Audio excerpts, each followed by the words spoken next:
Hello అండి, అందరికీ welcome to కుచ్చు స్పెషల్ డిషెస్. కాబూలి శనగలతో బియ్యం లేకుండా, మినపప్పు లేకుండా హెల్తీగా టేస్టీగా దోశలు ఎలా వేసుకోవాలో చూపిస్తున్నాను. ఇలా మేము ఎప్పుడైనా చేయకపోతే ఒకసారి తప్పకుండా ట్రై చేయండి. ముందుగా ఈ దోశల కోసం కాబూలి శనగలను 2-3 సార్లు నీళ్ళతో శుభ్రంగా కడిగి మళ్ళీ మంచినీళ్ళు పోసుకొని నైట్ అంతా నానబెట్టుకున్నాను. నేను ఉదయాన్నే దోశల కోసం వేస్తున్నా కాబట్టి నైట్ నానబెట్టాను. మీరు నైట్ దోశల కోసం వేస్తున్నారు అనుకుంటే ఉదయాన్నే నానబెట్టుకోండి.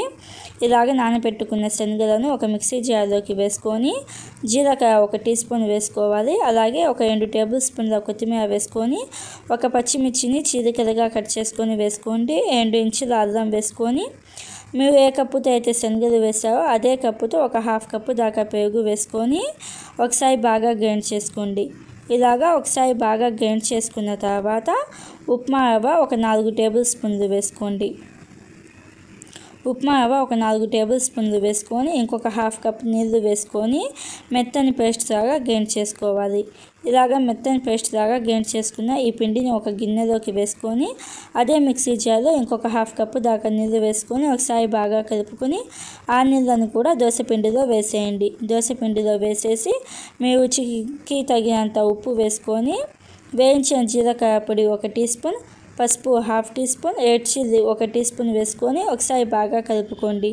ఈ దోశపిండి కన్సిస్టెన్సీ మనకి ఊతప్పం కోసం వేసే దోశపిండి ఉంటుంది కదా, ఆ కన్సిస్టెన్సీలో ఉండాలి. దోశల కోసం దోశపిండి అయితే రెడీ అయిపోయింది కదా. ఇప్పుడు తడకా ప్యాన్ అంటే తాలింపు వేసే పెనం లేకపోతే ఇలాగ ఒక చిన్న సైజ్ నాన్ స్టిక్ ప్యాన్లో 1 టీ స్పూన్ దాకా నూనె వేసుకోండి, సరిపోతుంది. ఇలాగ 1 టీ స్పూన్ నూనె వేసుకొని 2-3 గరిటెల దోశపిండి వేసుకోండి. మీరు ఎక్కువ పిండి వేసారనుకోండి ఉడకడానికి ఎక్కువ సమయం పడుతుంది. మేము మామూలు దోశలాగా ఒక 1/2 గరిటెతో దోశలాగా వేసుకుంటే తొందరగా ఉడుకుతాయి.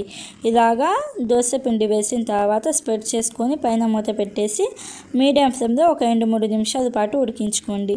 2-3 నిమిషాల తర్వాత రెండో వైపుకి మార్చుకొని మళ్ళీ పైన మూత పెట్టేసి మీడియం ఫ్లేమ్లో ఒక 2-3 నిమిషాల పాటు ఉడికించుకుంటే దోశలు అనేవి రెడీ అయిపోతాయి.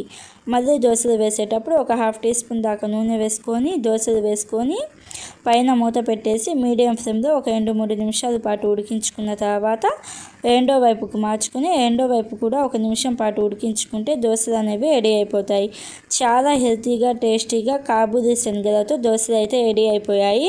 మీరు కూడా తప్పకుండా ట్రై చేసి మీకు ఎలా వచ్చాయో నా కామెంట్ బాక్స్లో చెప్పడం అస్సలు మర్చిపోవద్దు. Thank you friends, bye bye.